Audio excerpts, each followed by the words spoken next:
Donc, bonjour à toutes et tous, bienvenue pour cette première session du programme Fournisseurs durables, donc ce cycle de juin 2025 qui prendra place sur 4 sessions d'1 heure, comme je vous le disais à l'instant.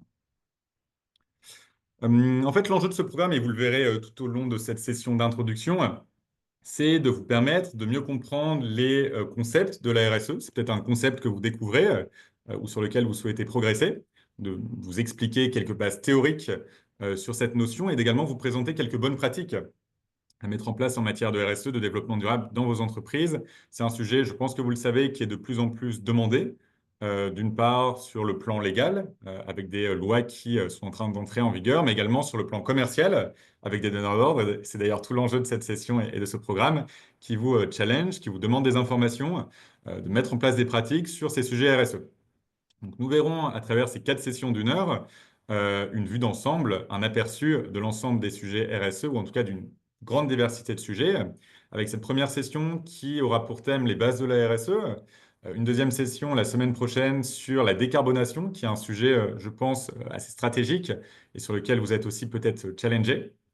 Un sujet pour la troisième session sur le respect des droits de l'homme, qui est une thématique qui peut parfois paraître un peu hors sol ou abstraite pour des entreprises de petite et moyenne taille, mais vous verrez, on aura une approche très pragmatique et concrète du sujet en expliquant que derrière les droits de l'homme, on parle finalement des conditions de travail, des luttes contre les discriminations, etc.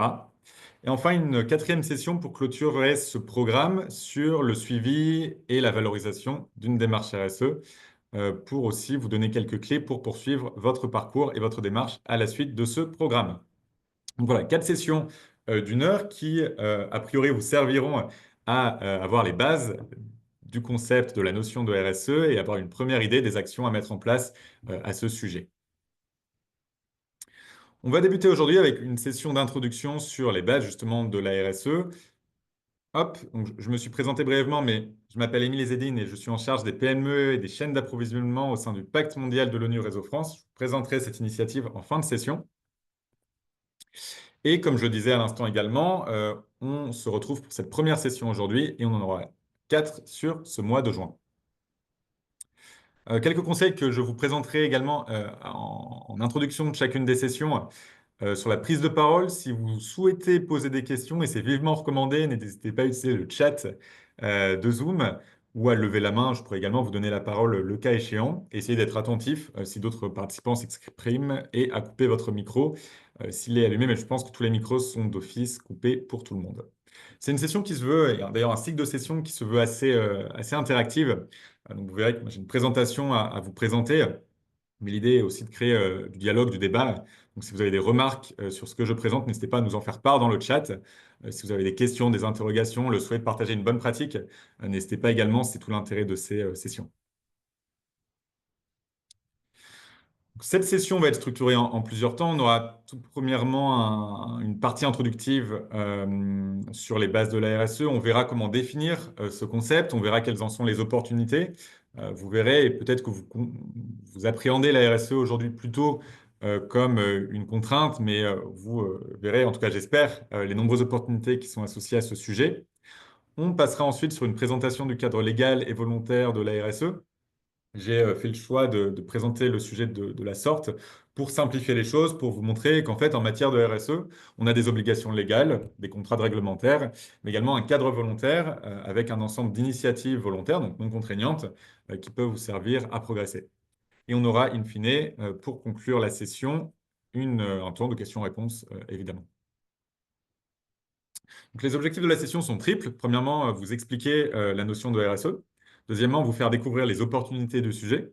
Troisièmement, vous faire découvrir le cadre légal et volontaire de la RSE. Donc, commençons tout de suite. Et on va commencer avec une approche assez pragmatique. Peut-être que vous vous demandez ce que signifie RSE, durabilité d'entreprise, réchauffement climatique, diversité et inclusion. C'est des notions qu'on entend de plus en plus, des concepts qui deviennent assez fréquents dans les entreprises. Et donc, vous vous demandez peut-être de quoi il en retourne. Et deuxièmement, en quoi ces notions pourraient être importantes pour vos entreprises. C'est tout à fait normal. C'est des notions, pour la plupart, qui sont nouvelles et qui ont pour longtemps été plutôt gérées par la puissance publique, par les autorités publiques, et peut-être un peu moins présentes en entreprise. Et donc, l'idée de cette première session, c'est de voir que derrière chacune de ces notions, on va finalement constater une notion commune qui va être la responsabilité sociétale des entreprises, qu'on va tout de suite définir de façon assez concrète, en partant d'activités de votre quotidien, je pense. Et c'est des activités que vous avez peut-être l'habitude de mettre en place, que sont le tri des déchets, les achats locaux, la protection de la biodiversité, l'amélioration du bien-être au travail, les économies de l'eau, la réduction de l'utilisation du plastique. Je pense, et n'hésitez pas à le dire dans le chat, que c'est des actions, ou en tout cas peut-être une partie des actions que vous mettez en place d'ores et déjà dans vos entreprises. Et au final, on va voir que ces actions sont des actions qui sont tout à fait dans le prisme de la RSE, dans le prisme d'une société qui souhaite assumer pleinement sa responsabilité envers les conséquences de son modèle d'activité sur ses salariés, sur la société, sur la nature, l'environnement également. Donc, ces actions du quotidien que vous mettez peut-être, et d'ailleurs, à mon avis, très certainement, naturellement en place sans vous formaliser des plans d'action ou sans avoir peut-être conscience d'ailleurs qu'il s'agit d'actions RSE, sont des actions qu'on peut tout à fait qualifier justement de responsables. En fait, si on parle de responsabilité sociétale des entreprises et qu'on souhaite le définir, on peut dire que la responsabilité sociétale des entreprises, c'est la responsabilité des entreprises vis-à-vis des effets qu'elles exercent sur la société. Donc, c'est une définition qui a été proposée par la Commission européenne, qui a le mérite d'être synthétique. En fait, l'idée générale derrière, c'est de faire en sorte que l'entreprise améliore son impact sur l'environnement, on l'a dit, sur la nature, la biodiversité, le climat et sur ses parties prenantes. Ça, c'est une notion que vous allez revoir assez souvent, je pense. Ce sont les individus ou les groupes d'individus dont les intérêts sont affectés par les décisions de l'entreprise. Il va y avoir des parties prenantes de plusieurs types. On va y retrouver les salariés, évidemment, les fournisseurs, mais également les investisseurs, les riverains, les collectivités locales, les banques, etc. Donc l'idée générale de la RSE, si on synthétise, c'est de faire en sorte que votre entreprise améliore son impact sur la nature, l'environnement, et sur cet ensemble de parties prenantes. Donc ça va être la sphère plutôt sociale des choses. C'est une définition parmi d'autres. Ce qu'il faut retenir aussi, c'est que la RSE, c'est un sujet euh, qui présente pas mal de débats, y compris dans la sphère académique. Il n'y a pas de définition définitive et arrêtée et consensuelle du sujet. Donc voilà, si vous souhaitez définir en tout cas le concept, je vous propose cette définition. Ce qui est intéressant aussi de constater, c'est que les PME s'engagent assez massivement dans cette optique RSE, avec des PME qui ont déjà assez massivement, en tout cas en France, mis en place des actions qu'on pourrait qualifier de RSE. Donc, comme on a vu tout à l'heure, tri des déchets, remplacement des ampoules, gestion de l'eau raisonnable, etc. On a environ 8 à 9 PME sur 10 en France qui ont déjà mis en place ce type d'action de façon volontaire. C'est un chiffre très positif. C'est une étude de BPI France qui nous l'annonce. Par contre, la vraie difficulté dans les entreprises de petite et moyenne taille, c'est la formalisation et la structuration de ce sujet. On a environ qu'une PME sur quatre qui considère avoir formalisé ses actions RSE dans une stratégie RSE avec un plan d'action, un suivi d'indicateurs, un plan de progrès, une communication des progrès, etc. Et donc, on a une vraie dichotomie entre des entreprises françaises de petite et moyenne taille qui s'engagent assez massivement, de façon volontaire, sur des actions RSE, mais une vraie difficulté de l'autre côté de qu'ont ces entreprises à structurer l'existant, le faire progresser et le valoriser. Sur l'aspect valorisation, il y a d'ailleurs un chiffre intéressant de la Commission européenne, c'est celui tout à droite. Il y a environ que 38% des PME qui déclarent communiquer des informations RSE. Là, c'est un gros problème. Pourquoi? D'une part, ça ne permet pas aux PME de valoriser à la juste valeur les actions qu'elles mettent en place, excusez-moi. Donc c'est dommage parce que ça ne va pas vous permettre de vous différencier par rapport à d'autres PME qui ne mettent peut-être pas en place autant d'actions que vous en matière de RSE. Et deuxième grosse difficulté, ça va mettre en difficulté en fait vos clients, notamment les grandes entreprises que vous fournissez, parce que ces grandes entreprises, et on le verra plus tard, ont des obligations légales de reporting, vont devoir communiquer publiquement des informations RSE, et pour ce faire, elles ont besoin d'informations de leurs fournisseurs, y compris PME. Donc, si leurs fournisseurs PME ne sont pas en capacité de produire et communiquer de l'information RSE, ces grandes entreprises qui se sourcent auprès de fournisseurs PME français vont avoir des difficultés à être en conformité avec le cadre réglementaire. Donc, c'est tout l'enjeu en fait de ces sessions, c'est de vous présenter les concepts de base de la RSE, mais surtout de vous permettre et de vous aider, de vous accompagner à structurer vos actions qui sont déjà, à mon avis, en tout cas en partie mises en place dans vos entreprises. Et vous aider aussi à les valoriser, à les communiquer en externe. Sur les opportunités de la RSE, parce que je pense que c'est important de rappeler pourquoi c'est intéressant et important de faire de la RSE en entreprise, y compris en PME. On va les balayer rapidement. Premièrement, et je pense que c'est toujours important de le rappeler, il y a un aspect moral à la RSE.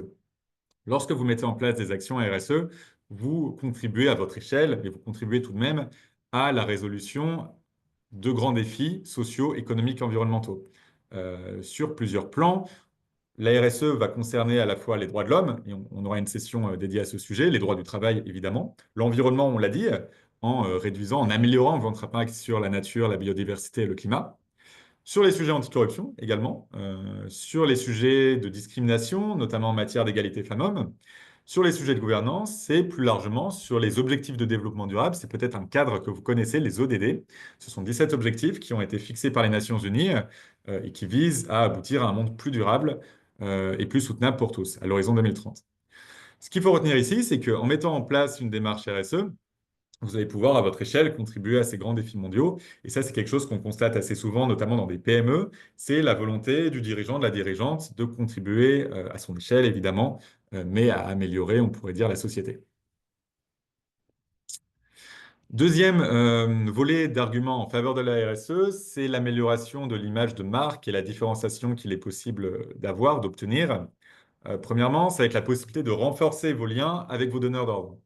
Vous avez été pour la plupart invités par des grandes entreprises qui sont membres du Pacte mondial.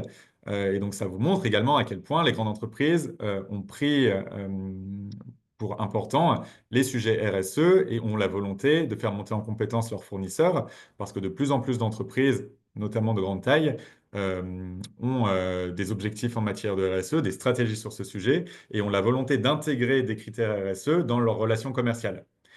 Aujourd'hui, si vous mettez en place des démarches RSE, vous allez pouvoir justement renforcer vos liens avec ces grandes entreprises.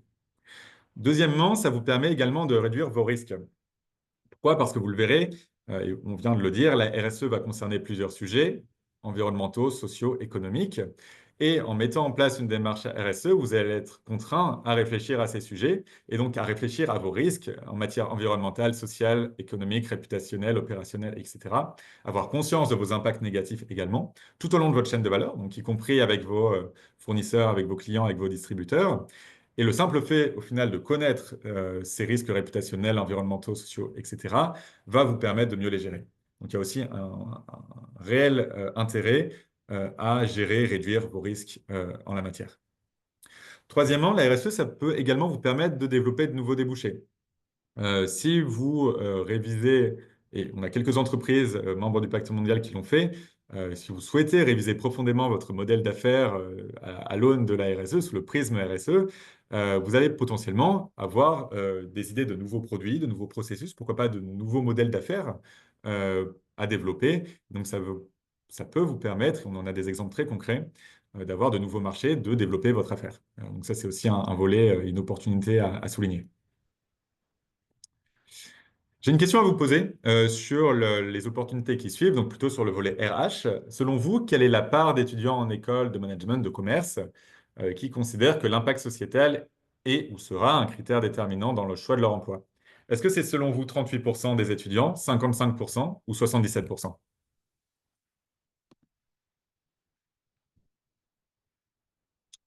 Alors, je vois beaucoup de 55, aussi des 77,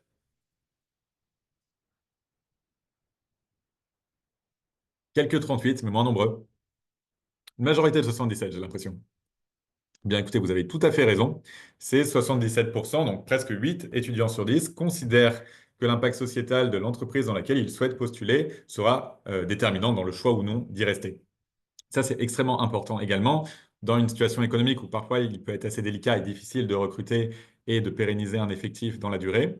Avoir en place une démarche RSE et la valoriser en interne auprès des salariés et auprès des candidats et des futurs candidats, ça peut être un moyen de renforcer son image comment dire, pas de marque, mais son image, sa capacité à recruter en tout cas des étudiants et à pérenniser les effectifs et à réduire le turnover. Ça peut être aussi important. Donc voilà, 77% des étudiants considèrent que ce sera un volet important dans le choix de leur emploi. Et autre chiffre aussi intéressant à souligner, 86% des salariés s'intéressent davantage au développement durable par rapport à il y a quelques années. Donc là, c'est aussi un vrai volet de rétention en répondant aux attentes de vos salariés sur ces sujets-là, vous allez potentiellement les faire rester dans votre entreprise, tout simplement. Donc, sur le volet RH, mettre en place une démarche RSE et la valoriser en interne peut être vraiment bénéfique. D'ailleurs, il y a aussi cette étude du MEDEF qui est particulièrement intéressante. On a demandé en fait aux salariés d'entreprise quels étaient les sujets prioritaires selon eux. Et ce qu'on constate, et c'est vraiment très intéressant, c'est que les sujets prioritaires selon les salariés sont finalement des sujets RSE. On va retrouver la santé et la sécurité au travail, avec une grande majorité des salariés qui jugent ce sujet prioritaire. Mais on va également retrouver l'égalité femmes-hommes, l'éthique, l'environnement. Et donc, mettre en place une démarche RSE, et vous le voyez très concrètement ici, va répondre aux priorités, aux besoins, aux envies, aux attentes de vos salariés. Autre volet d'argument en faveur de la RSE, c'est la possibilité, dans certains cas, de faire des économies. Donc, en toute transparence, la RSE peut vous coûter de l'argent, peut nécessiter des investissements, et on le verra notamment sur la partie décarbonation de vos entreprises. Mais d'un autre côté, elle peut également vous en rapporter. Pourquoi? Premièrement, en matière d'économie d'énergie, on a subi quelques années de très forte hausse du prix de l'énergie, et je pense que vous le savez très bien. Et donc, si vous avez la capacité, en plus de décarboner votre entreprise, de réduire votre facture énergétique, c'est du gagnant-gagnant. Et c'est encore une fois une démarche très pragmatique. Vous allez pouvoir réduire vos émissions de gaz à effet de serre potentiellement, et en même temps réduire votre facture à la fin de chaque mois. Donc, c'est vraiment du gagnant-gagnant. Ça peut vous permettre de faire des économies assez substantielles. Et on a aussi pas mal de cas concrets d'entreprises qui ont mis en place des plans de décarbonation et qui, au final, ont été très contentes en constatant une économie également sur leur facture d'énergie. Deuxième possibilité, c'est la possibilité de faire des économies en termes de matières premières. On parlera un peu d'éco-conception dans ce programme. Et en fait, vous verrez que l'éco-conception, c'est une façon de produire des biens qui va s'intéresser à l'ensemble du cycle de vie d'un produit et à ses impacts, notamment environnementaux. Et en ayant cette réflexion, vous allez peut-être vous rendre compte que, tiens, ce produit a des impacts néfastes et va nécessiter un certain nombre de minerais embêtants. Et donc, vous allez peut-être réfléchir à d'autres moyens de produire ce même produit qui potentiellement vous sera bénéfique également en matière, sur un plan financier. Et troisièmement, et on en a parlé à l'instant, c'est sur l'aspect RH. Je vous disais à l'instant que la RSE peut permettre de répondre aux attentes de vos salariés et donc peut potentiellement vous permettre de réduire leur désengagement, d'améliorer la motivation et de réduire le turnover. Et il y a un chiffre aussi qui est très important à souligner et à savoir, c'est justement le coût du turnover. Ça, c'est un chiffre qui est un coût caché finalement, mais à savoir que le remplacement d'un salarié peut coûter parfois plusieurs dizaines de milliers d'euros parce qu'on va avoir un manque à gagner avec un poste qui n'est pas pourvu, également parfois des frais directs associés avec des cabinets de recrutement qui vont devoir être mis sur le sujet. Donc voilà, dans certains cas, la RSE, ça peut vous permettre de faire des économies, pas toujours, mais c'est toujours bon à savoir, notamment si vous souhaitez motiver votre direction, vos investisseurs. Il y a aussi ce volet-là d'arguments à mobiliser. Alors, on vient de voir pourquoi faire de la RSE. On va désormais voir comment, ou en tout cas quels en sont les cadres. Et comme je disais en introduction, il y a vraiment pour moi deux typologies de cadres en RSE. Il y a tout ce qui est réglementaire, de l'ordre de l'obligatoire, du contraignant. Vous êtes dans l'obligation légale de réaliser ces activités. Et du volontaire, deuxième possibilité, c'est l'ensemble des cadres qui ne sont pas contraignants, pas obligatoires, mais qui peuvent vous aider, d'une part, à mettre en place de nouvelles actions en matière de RSE, à communiquer sur vos activités et à valoriser votre engagement également. On va commencer par le cadre légal de la RSE. Ce qu'il faut retenir, c'est que, en fait, au cours des années 80, 90, 2000, la RSE était principalement volontaire. On avait assez peu d'obligations en la matière, mais depuis quelques années, notamment depuis les années 2010, on va dire, de plus en plus d'actions en matière de RSE sont devenues obligatoires. Il y a vraiment un processus de légalisation, on pourrait dire, de la RSE qui va passer d'une approche plutôt volontariste, volontaire, à une approche vraiment de droit dur pour les juristes qui nous écoutent, donc avec des obligations et des sanctions potentiellement derrière. J'ai pris quelques exemples de lois en France et au niveau européen pour vous illustrer ce propos. On va commencer avec 2010. On a eu la loi Grenelle 2, ça parle peut-être à certaines et certains d'entre vous. C'était une loi qui obligeait les entreprises de plus de 500 salariés Petit aparté, j'ai simplifié les seuils pour la lisibilité de la slide. Si vous avez des questions sur les seuils, je vous proposerai une ressource juste après. Donc, les entreprises de plus de 500 salariés dans le cadre de la loi Grenelle 2 doivent publier tous les 3 ans, désormais c'est tous les 4 ans, un bilan de gaz à effet de serre. Donc, vous êtes peut-être soumis à cette obligation. Vous devez tous les 4 ans publier un bilan de gaz à effet de serre. On aura une session dédiée sur ce sujet. Et donc c'est une obligation légale. Si vous ne le faites pas, vous allez être sanctionné. 2014, on a eu la DPEF, donc la déclaration de performance extra-financière, qui a obligé les entreprises de plus de 500 salariés à publier chaque année une déclaration de performance extra-financière, donc une DPEF. Et c'était en fait un document qui devait illustrer les actions mises en œuvre par l'entreprise sur les sujets environnementaux, sociaux et de gouvernance, donc sur les sujets RSE. Et c'était un document qui devait être public et produit et divulgué chaque année. 2017, on a la loi sur le devoir de vigilance. Ça, c'est une loi qui est particulièrement intéressante, je trouve. C'est une loi qui a été longuement débattue et qui a émané en fait d'une catastrophe que vous connaissez peut-être, qui a eu lieu en 2013 au Bangladesh. C'était une usine textile qui produisait des vêtements, notamment pour des grandes marques occidentales, des multinationales qui sous-traitaient finalement leur production au Bangladesh. En fait, malheureusement, cette usine textile s'est effondrée en 2013 et il y a eu plus de 1200 morts, je crois, de mémoire. Et ça a été assez compliqué parce que ça a mis sur le devant de la scène, premièrement, les risques en matière de sous-traitance des chaînes de valeur, notamment des grandes entreprises occidentales, et deuxièmement, le manque de traçabilité de ces chaînes d'approvisionnement parce que plusieurs grandes entreprises occidentales n'avaient pas forcément connaissance de la sous-traitance, enfin que la sous-traitance était opérée dans cette usine. Donc ça a mis vraiment en valeur ce manque de clarté, de transparence des chaînes d'approvisionnement à l'ère de la mondialisation.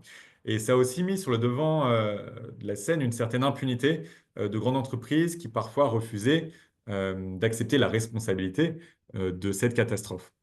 Donc, ce qui s'est passé en France, c'est qu'il y a eu la volonté à la fois de parlementaires, mais également d'ONG, de responsabiliser ces grandes entreprises et donc de créer cette loi sur le devoir de vigilance qui va finalement obliger les très grandes entreprises françaises de plus de 5000 salariés à créer, publier et mettre en œuvre un plan de vigilance qui va à la fois identifier les risques au niveau de la sous-traitance des fournisseurs en matière sociale et environnementale, mais également proposer certaines mesures pour réduire ces risques tout au long de la chaîne d'approvisionnement.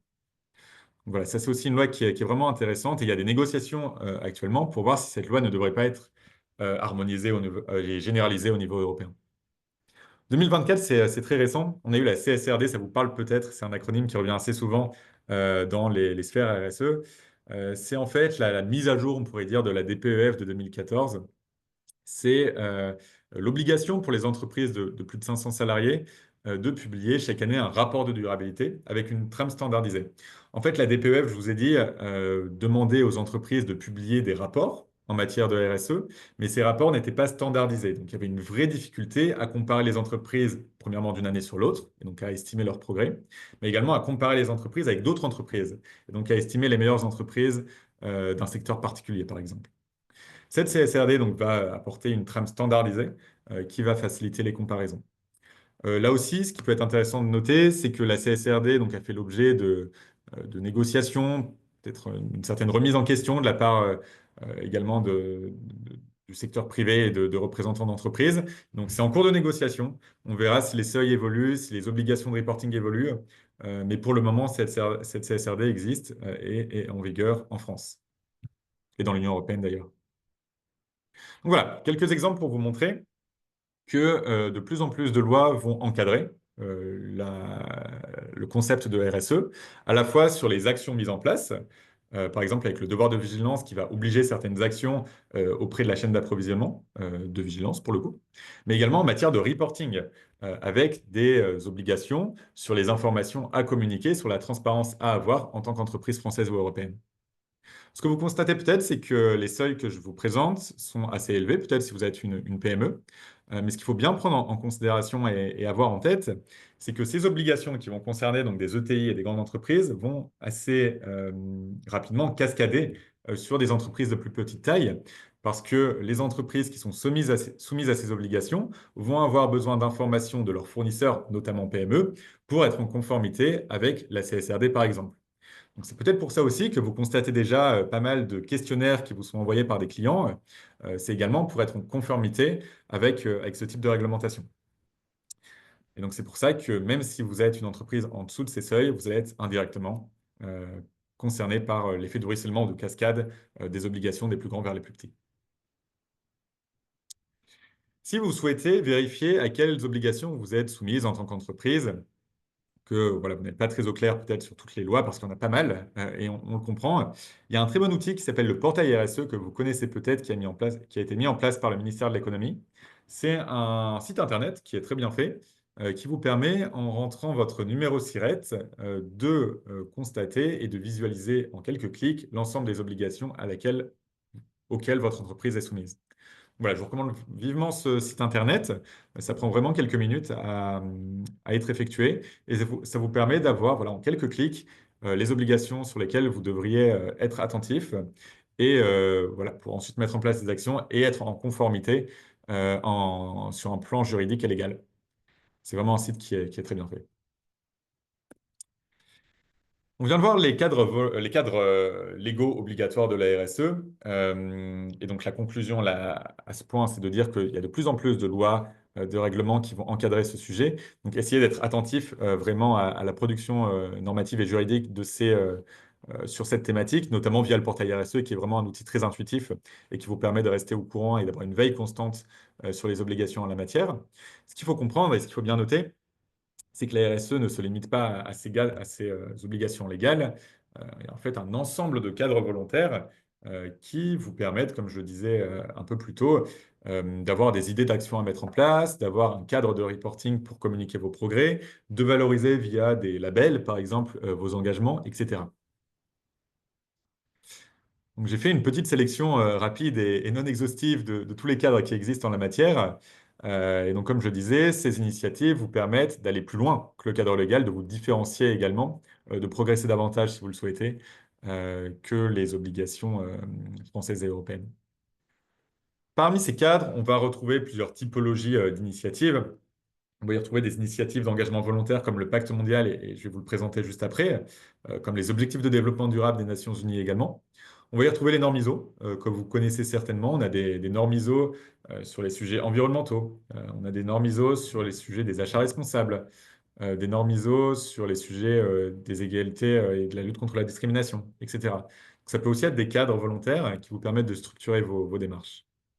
On a EcoVadis, qui est un évaluateur RSE que vous connaissez peut-être, qui est beaucoup demandé par des grandes entreprises pour leur permettre à elles d'avoir un suivi sur leurs fournisseurs en matière de RSE. Et on a ensuite un ensemble de labels. On a le label engagé RSE de l'AFNOR, le label Relations fournisseurs et achats responsables du ministère de l'économie et du Conseil national des achats, le label Bicorp, que vous connaissez peut-être, le label Lucie 26000. On a aussi d'autres labels, notamment des labels sectoriels, comme le label de l'UNICEM sur les mines et les carrières, et beaucoup d'autres. Et donc, vous allez voir que, on parle parfois de jungle des initiatives, parce qu'il y a vraiment, vraiment, vraiment beaucoup d'initiatives en matière de RSE. Toute la difficulté lorsqu'on débute une démarche, c'est d'identifier l'initiative qui va être la plus adaptée et la plus pertinente, d'une part à votre niveau de maturité, potentiellement à votre secteur d'activité et également aux objectifs que vous souhaitez vous fixer. Est-ce que vous souhaitez avoir un outil de reporting? Est-ce que vous souhaitez avoir un moyen de valoriser votre démarche? Est-ce que vous souhaitez avoir une trame et un canevas d'actions concrètes à mettre en place? Et donc voilà, il y a une réflexion à avoir sur la trame, et sur l'initiative RSE la plus adaptée lorsqu'on débute. C'est compliqué, je le reconnais, parce qu'il y a encore une fois cette jungle des initiatives qui existent, mais c'est vraiment nécessaire de se poser en tout début de démarche RSE. Et on le verra aussi sur l'aspect formalisation de la démarche lors de la session numéro 4. Je vais maintenant prendre quelques minutes avant de passer à un temps de questions-réponses pour vous présenter le Pacte mondial, donc l'initiative pour laquelle je travaille, que je vous ai présentée aussi à l'instant en tant qu'initiative volontaire. En fait, c'est une initiative qui est assez particulière. On va faire un peu d'histoire maintenant si ça vous intéresse, pour vous expliquer qu'au final, dans les années 70, 80, 90, les sujets environnementaux et sociaux commençaient à être abordés, notamment dans les médias, avec aussi des alertes de pas mal d'associations, d'ONG. mais était principalement et d'abord et avant tout traité et adressé par le secteur public. En fait, on considérait que l'environnement, que le respect des droits de l'homme, etc., était de la prérogative des autorités publiques et que c'était aux États d'agir pour protéger l'environnement, pour faire respecter les droits humains, pour lutter contre la corruption, etc. Et que finalement, l'entreprise n'avait pas tellement de rôle à jouer sur ces sujets et avait plutôt un rôle, une fonction de production de biens, de services, et donc un rôle économique. Ce qui se passe au tournant des années 90-2000, c'est que Kofi Annan prend compte, donc secrétaire général des Nations Unies, euh, se rend compte que du fait des grands défis mondiaux de l'époque, en matière de travail des enfants qu'il y avait dans certains pays, en matière de pollution qui commençait aussi à être prégnant, de décarbonation, etc., Kofi Annan en fait se rend compte que les États seuls ne pourront pas réussir à résoudre ces grands défis et qu'il fallait à tout prix également mobiliser et engager les entreprises, le secteur privé, sur la résolution de ces grands défis mondiaux. Donc c'est pour ça que Kofi Annan a eu une démarche assez novatrice et innovante à l'époque. C'était d'aller directement voir les entreprises et de leur proposer de respecter un certain nombre de directives, de lignes directrices sur les sujets qui étaient a priori plutôt de la prérogative de la puissance publique, pour mettre à contribution leur force de frappe, leur capacité d'innovation, leurs ressources également. Donc, Kofi Annan a été en 99 au Forum économique mondial de Davos, que vous connaissez peut-être. C'est un forum qui regroupe les plus grandes entreprises mondiales. Et leur a présenté son idée de conclure un pacte mondial fondé sur des valeurs et des principes communs qui donneront voilà, un visage humain au marché mondial. L'idée, c'était vraiment de motiver les entreprises à s'impliquer sur les sujets environnementaux, sociaux, dont on discute depuis quelques temps.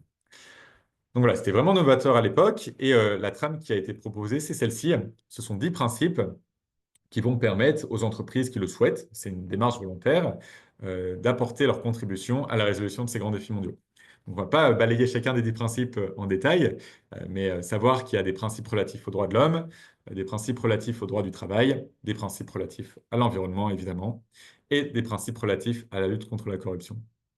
Ce qui est important de noter, c'est que ces grands principes découlent en fait de textes de droit international public, de droit international adressé aux États, a priori, mais vont, dans le cadre du pacte mondial, s'adresser directement aux entreprises. Ça, encore une fois, s'il y a des juristes qui nous suivent, c'est vraiment une nouveauté et ça vise à faire contribuer, encore une fois, le secteur privé à ces thématiques, ce qui a été pour le moment plutôt de la prérogative des autorités publiques.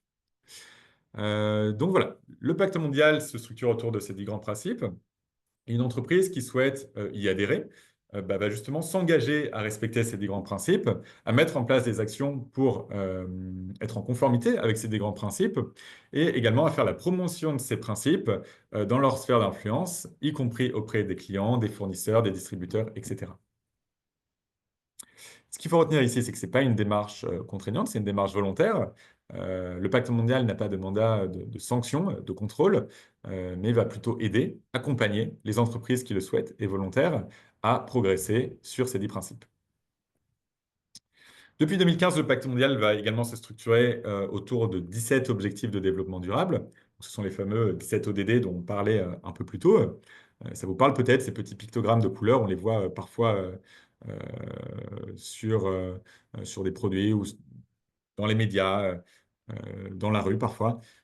Et en fait, c'est un cadre qui a été conçu en 2015 qui va à la fois adresser des thématiques économiques, sociales et environnementales et qui a vocation à guider les États et les entreprises dans la construction d'un monde plus juste à l'horizon 2030. On va avoir des objectifs de développement durable qui sont pour le coup assez macro sur la pauvreté, la faim zéro, la bonne santé, le bien-être, etc., l'éducation de qualité, mais également des indicateurs beaucoup plus spécifiques que je vous recommande fortement à les lire, qui vont justement spécifier et incarner, on pourrait dire, chacun des 17 ODD, et des indicateurs d'ailleurs qui pourraient peut-être vous inspirer dans vos propres indicateurs RSE et qui vous permettraient d'avoir un alignement entre votre démarche RSE et ce cadre international. Ça peut aussi être intéressant. Donc aujourd'hui, le Pacte mondial, c'est la plus grande initiative de RSE, de durabilité au monde, volontaire. Il y a environ 23 000 entreprises qui se sont formellement engagées à respecter ces 10 principes et à contribuer aux ODD dans presque tous les pays du monde. Je pense qu'on a vraiment très peu de pays qui ne sont pas couverts. Et on a également 62 réseaux locaux. Donc moi, je travaille pour le réseau français qui vont faire le relais de l'initiative sur le plan national et qui ont vocation, qui ont pour mission d'accompagner les entreprises adhérentes, participantes, dans leur démarche RSE.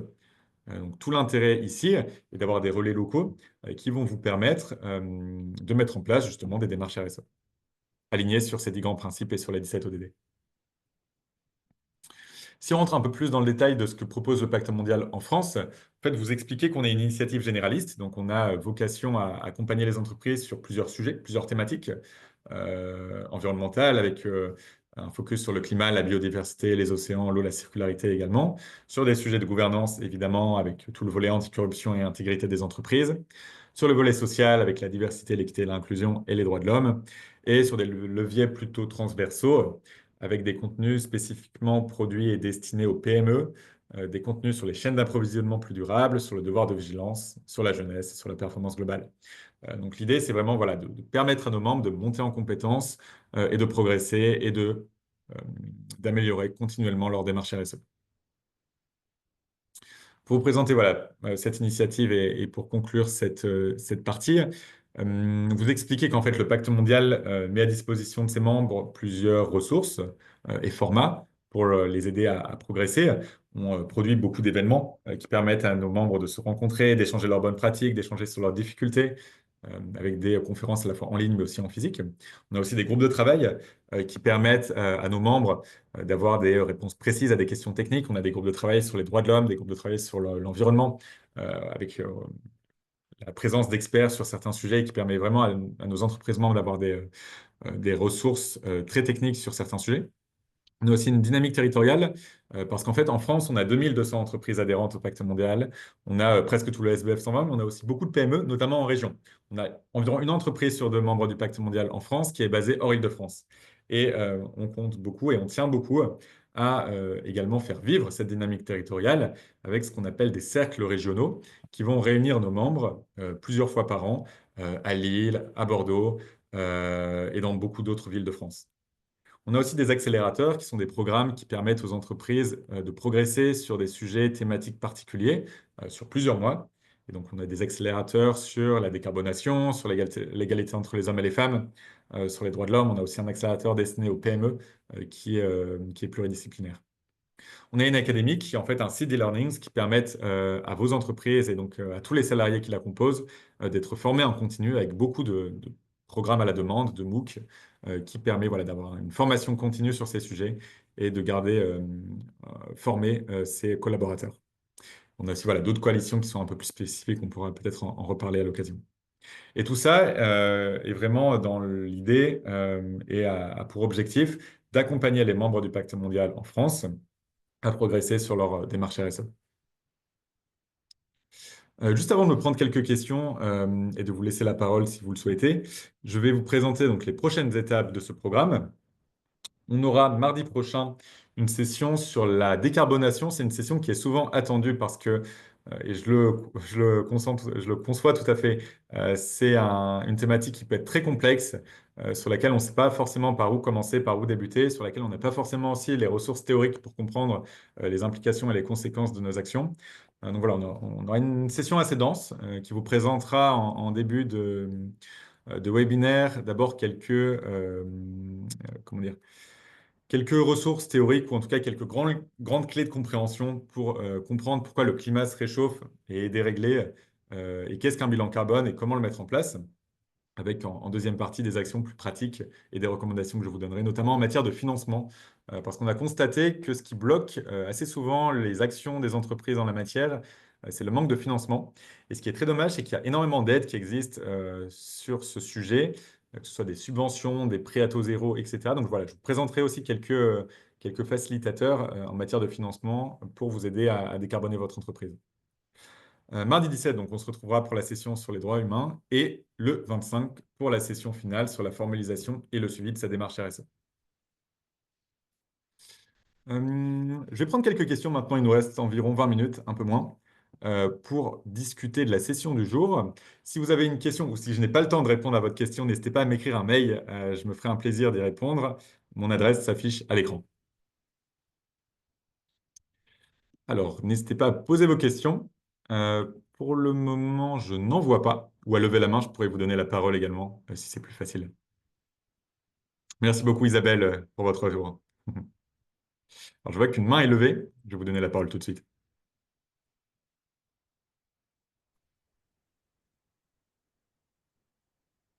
Vous m'entendez? Oui, tout à fait. Oui, bonjour. Je vous remercie déjà pour la présentation. En fait, ma question, bon, première question, est-ce qu'on aura le support de présentation pour Oui, aujourd'hui? bien sûr, je vous l'enverrai. Ok, merci. Deuxième question, le portail RSE que vous nous avez présenté, est-ce qu'il Mhm. nous permet de savoir ce qu'on devrait mettre en place enfin, en fonction de la taille de nos entreprises, de notre entreprise, par exemple? C'est une très bonne question. Alors, pour le moment, le portail RSE, c'est plutôt le volet réglementaire. Donc, il va vous permettre de savoir à quelles obligations vous êtes soumise en tant qu'entreprise. D'accord. Mais il y a aussi certaines fiches actions et certains renvois vers d'autres sites du gouvernement qui vous donnent voilà, une première idée des actions à mettre en place. Mais l'intérêt premier du portail RSE, c'est vraiment la conformité juridique. D'accord. Ma dernière question, là, vous avez parlé tout à l'heure du pacte mondial, enfin, de l'adhésion au pacte mondial, Mhm. qui est volontaire, mais j'ai l'impression que, enfin, enfin, c'est pas volontaire, en fait, c'est peut-être une obligation, parce que, enfin, je vous dis ça, lors du remplissage, par exemple, des questionnaires de Ecovadis. Il y avait des questions où on nous demandait si on était adhérent au pacte mondial et quand c'est pas le cas, je pense que ça c'est pas en notre faveur ou peut-être que Oui, je tout à me fait. trompe. Non, non, c'est une très bonne remarque et qui est tout à fait Ouais. vraie. En fait, si Oui, vous êtes membre du Pacte mondial ou d'ailleurs d'autres initiatives en matière de RSE qui sont volontaires, vous allez gagner des points sur oui, l'évaluation EcoVadis. tout Je à crois que c'est fait. de mémoire entre 2 et 4 points, donc c'est quand même non négligeable. Oui. Mais il n'y a pas d'obligation derrière. Vous n'êtes pas obligé d'être membre du Pacte mondial pour remplir EcoVadis. Mais ça va être valorisé par contre, en effet, dans l'évaluation. D'accord. Parce que je pense que ça a un coût quand même côté financier pour l'adhésion au pacte mondial, si je me trompe. Oui, tout à fait. En fait, on a un barème qui est fonction de la taille de votre entreprise. Donc, ça D'accord. commence à 500 euros par an pour les très petites entreprises. Après, c'est progressif, évidemment. Mais ce qui est important, et je pourrais vous envoyer aussi le barème en retour de mail, c'est de prendre en compte qu'une fois qu'on est adhérent au Pacte mondial, donc on paye sa cotisation, on a accès vraiment à l'ensemble des ressources qu'on propose, à tous les événements qu'on propose. Il n'y a pas de frais cachés, entre guillemets, ou additionnels à repayer à chaque fois. Donc ça, c'est vrai que par rapport à, si on fait un benchmark, après je suis peut-être un peu biaisé, mais par rapport à d'autres initiatives qui sont Oui. plus chères, je trouve que la densité de l'offre de service qu'on propose peut permettre d'amortir le coût très très rapidement. Est-ce qu'il y a une subvention ou une aide pour justement l'adhésion au pacte mondial? Alors pas pour le moment, je ne D'accord. pense pas que Ok. ce soit prévu. Ok, bah, très bien. Merci. Merci à vous pour vos questions. Alors je vois une autre question dans le chat. Pouvez-vous nous partager une liste des critères sur lesquels s'appuyer pour choisir le bon label, une idée du coup? Excellente question aussi. On en reparlera aussi en session numéro 4, où je vous présenterai les différentes typologies de labels, parce qu'on va avoir des labels qui sont généralistes, des labels qui sont sectoriels, on en a parlé rapidement, des labels qui sont thématiques et des labels qui sont géographiques. Il y a quatre grandes typologies de labels en France du monde. Ce que je vous recommande, c'est la lecture d'une publication qui s'appelle La jungle des labels, qui a été publiée par la plateforme RSE, qui est l'instance en France qui va permettre à plusieurs parties prenantes de discuter, d'échanger, de produire des rapports sur la RSE. Et en fait, ce rapport va vous donner une méthodologie pour identifier les labels robustes. On en parlera également en quatrième session, donc je vous propose aussi de garder votre question pour cette dernière session. Ce qu'il faut retenir, c'est qu'il faut faire très attention, parce qu'on a des labels qui ne sont pas robustes, qui vont être coûteux et qui ne vont pas vous apporter ni de valorisation auprès de parties prenantes ou de clients, ni de réel cadre de progrès pour structurer votre démarche RSE. Voilà, soyez attentifs au choix du label, et pour le coup, c'est extrêmement variable. On a des labels qui vont coûter quelques centaines d'euros par an, avec potentiellement un audit à payer en plus, et des labels qui vont coûter plusieurs milliers d'euros par an. Donc c'est aussi très variable, avec des coûts cachés aussi parfois, enfin cachés, du moins indirects, dans le sens où parfois vous allez devoir préparer votre dossier pour le soumettre ensuite et recevoir votre label. Donc il y a le coût du travail et de la préparation à prendre en compte. N'hésitez pas voilà, à reposer votre question à la quatrième session pour voir si les compléments d'information que j'aurais apportés y répondent entièrement. Alors bonjour, merci pour vos explications. Fournissez-vous par la suite un support à la suite ou à la fin des sessions afin que de notre côté, nous puissions faire la présentation à nos collaborateurs? Oui, évidemment, avec plaisir. Je vous enverrai la présentation à la fin de chacune des sessions. Et si vous avez la possibilité de la faire infuser en interne, c'est extrêmement recommandé. Comme ça va vous permettre de commencer à acculturer vos collaborateurs, vos collègues, votre direction peut-être à ces sujets. Et encore une fois, si vous avez une question, n'hésitez pas à m'écrire. Alors, est-ce que vous avez d'autres questions?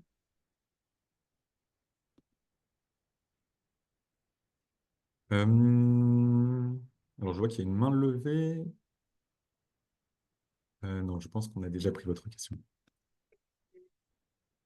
Très bien. Eh ben, écoutez, s'il n'y a pas de questions, je vais justement vous demander quelques minutes pour répondre à un tout petit questionnaire de satisfaction qui me permet aussi de savoir quoi ajuster par rapport à cette session. Sinon, on se retrouve pour la prochaine session, donc, comme je le disais, mardi prochain. Je vous recommande vivement d'y participer parce que c'est une session qui est assez technique et j'essaie de vulgariser voilà, ces sujets qui sont complexes et surtout j'essaie de vous donner les bons outils pragmatiques et pratiques pour des PME pour agir sur le sujet des carbonations. Ah, je suis désolé, il y a une question qui n'a pas été répondue. Est-ce que vous pouvez la reposer? Et merci beaucoup Manon pour votre commentaire. Alors, est-ce que vous délivrez une attestation? Non, malheureusement, pas d'attestation pour ce programme. On a d'autres programmes au sein du Pacte mondial où on va délivrer des attestations de participation, mais pas pour celui-ci, malheureusement.